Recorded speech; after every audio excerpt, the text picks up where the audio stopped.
जाहिद है, उसको भी खत्म कर।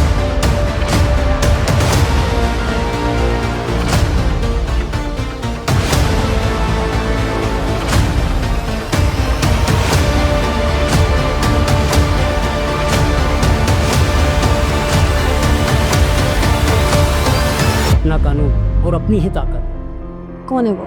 वही जनरल।